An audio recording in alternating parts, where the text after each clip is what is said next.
Dans les épisodes précédents. Dans une précédente vidéo, on a vu la création de ce terrarium sur la chaîne, le plus gros terrarium que j'ai fait sur la chaîne YouTube. Et aujourd'hui, on va voir l'installation d'une espèce à l'intérieur, donc c'est un truc de fou, c'est parti.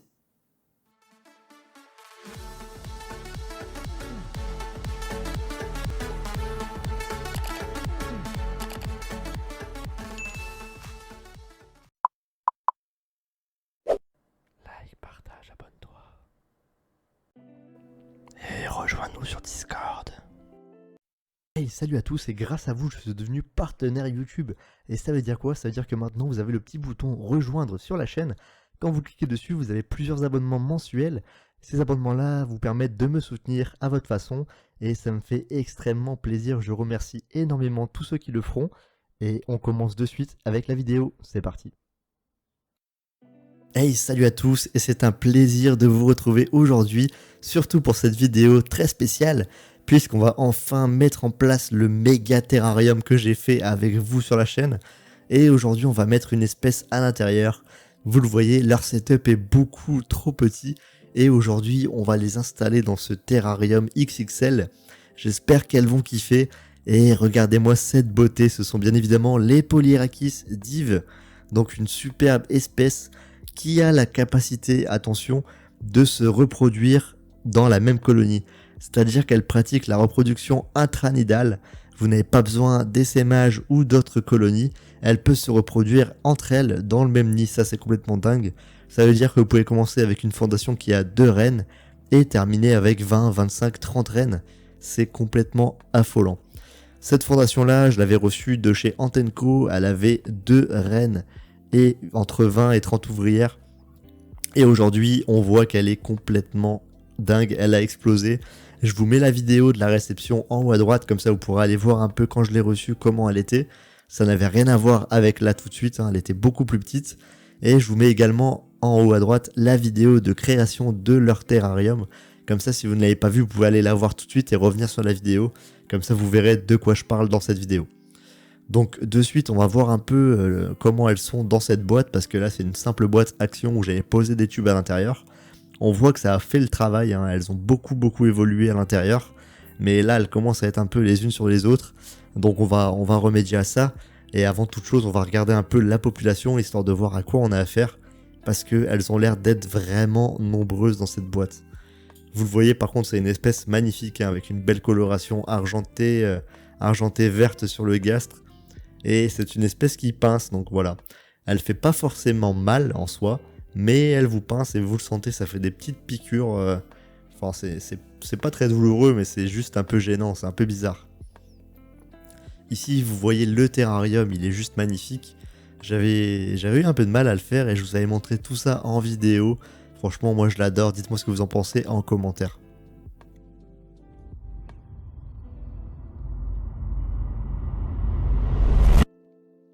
Première étape, on va déjà mettre de l'huile de paraffine, donc sur tout le tour du terrarium, pour éviter d'avoir des Polyrhachis partout dans la maison. C'est plutôt pas mal, n'empêche de mettre de l'anti-évasion, ça évite de se les ramasser chaque jour à ses pieds. Donc voilà, c'est une étape obligatoire quand on a des fourmis.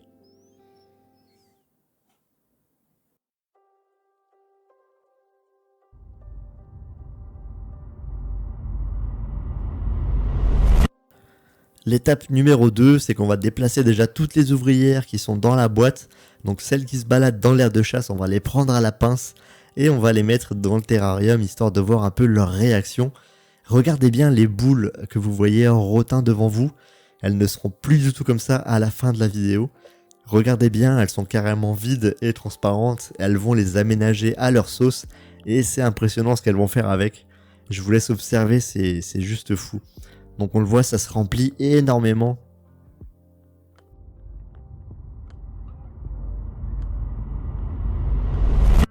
Dernière étape, on va carrément enlever les tubes pour pouvoir les poser dans le terrarium. Donc là c'est l'étape un peu compliquée parce qu'il faut blesser personne.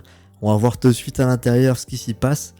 Dans celui-ci, il n'y a pas énormément de monde, un petit peu quand même, mais pas non plus énorme. Et on voit qu'on a un peu de couvain aussi, donc voilà, ça fait plaisir. Ça veut dire que les reines sont toujours actives et en vie, elles sont toujours là, elles pondent. Donc ça c'est une bonne chose déjà, ça fait plaisir à voir. Et voilà, on voit que dans ce tube il n'y a pas énormément de monde, mais il y en a quand même. Donc voilà, il y a pas mal de petites bêtes qui divaguent là-dedans. Donc on va poser ce tube là directement dans le terrarium, histoire de les faire descendre, pour pouvoir les laisser aller dans leur nouvel environnement. Comme dirait un ami à moi, c'est un peu le Disneyland de la fourmi que je leur ai fabriqué vu la taille. C'est un peu un parc d'attractions, elles ont de quoi faire et s'amuser, franchement, c'est juste dingue. Bon, le tube j'ai un peu galéré, je l'ai fait tomber plusieurs fois avant de pouvoir le placer correctement. Parce que bon, des boules en rotin c'est pas forcément le meilleur niveau équilibre. Donc voilà, on va le placer comme on peut et puis elles se débrouilleront ensuite pour sortir et faire leur nid. Pourquoi j'ai mis cette espèce dans ce terrarium-là? En fait, c'est une espèce qui va fabriquer son nid directement dans les boules en rotin. Elle va tisser des toiles grâce aux larves, parce que c'est une espèce qui peut tisser des toiles grâce aux larves que les reines pondent. Et en fait, ces toiles, ça fait un peu comme des toiles d'araignée si vous voulez. Et elles vont venir englober la boule de rotin et la remplir entièrement de toiles pour faire un peu comme, comme un cocon, mais un cocon géant quoi. Et c'est pour ça que j'ai décidé de mettre cette espèce-là dans le terrarium, parce qu'en fait, c'est une espèce qui va vivre en hauteur, donc dans ses boules, et du coup, elle va pas du tout m'abîmer les plantes, elle va pas du tout toucher les racines, rien du tout, et elle va pas creuser non plus dans le terrarium. Donc c'est pour ça que j'ai choisi cette espèce-là, parce que voilà, elle va pas du tout me le détruire, et elle va vraiment vivre en hauteur. Donc il y aura la beauté des plantes, et également les fourmis en haut, sans que les deux viennent en conflit si vous voulez.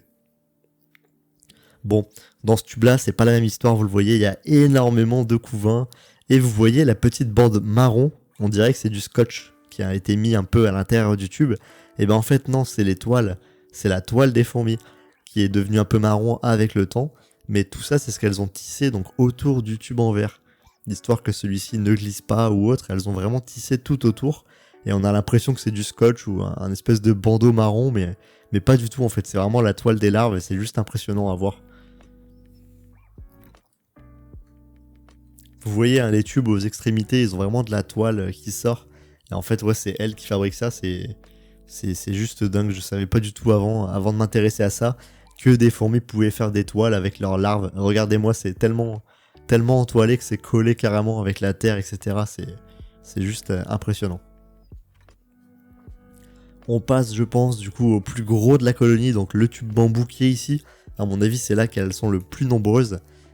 Parce que ouais, c'était hyper compliqué d'ouvrir le tube, il y avait tellement de toiles et de renforts que c'était impossible pour moi de vérifier à l'intérieur. Regardez un peu le tube, comment il est fait, c'est juste impressionnant. On a l'impression qu'à l'intérieur on est venu coller un morceau de plastique ou je ne sais quoi, mais en fait non, c'est vraiment leur toile et c'est hyper compliqué à tirer, c'est impossible à arracher, c'est tellement solide que du coup j'ai posé le tube comme ça, c'était vraiment pas possible d'enlever les toiles qu'elles avaient fait à l'intérieur. Regardez, je sais pas si vous vous rendez compte de l'épaisseur, mais on n'arrive pas du tout à distinguer ce qui se passe à l'intérieur du tube, tellement leur toile, etc. est solide et occultante. On voit quelques trucs bouger, mais c'est vraiment pas net. Hein. On voit très légèrement. Ouais, franchement, une espèce hyper intéressante et comme on peut le voir, magnifique. Vous voyez avec les plantes, etc. Ça fait vraiment ressortir leur couleur. Et je pense que dans ce terrarium là, elles vont vraiment kiffer. Et moi aussi, parce que du coup, l'observation, elle est 10 fois mieux que dans une boîte. Ça n'a rien à voir, hein. Franchement, un terrarium comme ça, ou une boîte en plastique, c'est le jour et la nuit. Et on peut le voir déjà, elles s'y plaisent déjà bien. On a déjà pas mal d'ouvrières qui grimpent un peu partout, sur les plantes, sur les parois, etc. Et comme quoi, vous avez vu, l'anti-évasion est efficace. Il n'y en a aucune qui se sauve pour l'instant. Donc j'ai de la chance et je vais croiser les doigts pour éviter qu'elles se sauvent de partout. On va récupérer donc ces dernières dames dans la boîte. Voilà, par magie, elles ont disparu et elles sont apparues dans le terrarium. C'est magique, la magie du montage, c'est plus rapide.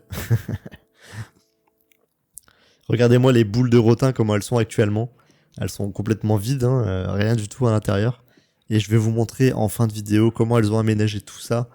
Vous allez voir, même moi j'ai été un peu surpris de voir tout ça parce que je m'attendais pas à ce qu'elles fassent autant de déménagements, de plantes, d'herbes et de racines, et avec leur toile pour combler tout ça, quoi. C'est impressionnant.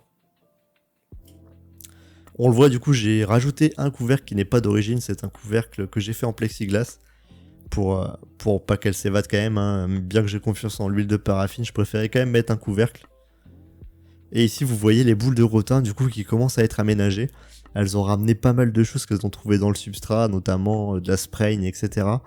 pour combler toutes ces interstices et pour voilà, essayer de combler un peu ces trous. Ne vous inquiétez pas, il y aura beaucoup d'autres vidéos sur cette espèce-là. On reviendra sur plein de détails intéressants, notamment la façon dont elles mangent, la façon dont elles construisent leur nid, et plein d'autres choses. Donc ne vous inquiétez pas, abonnez-vous pour suivre la suite des aventures.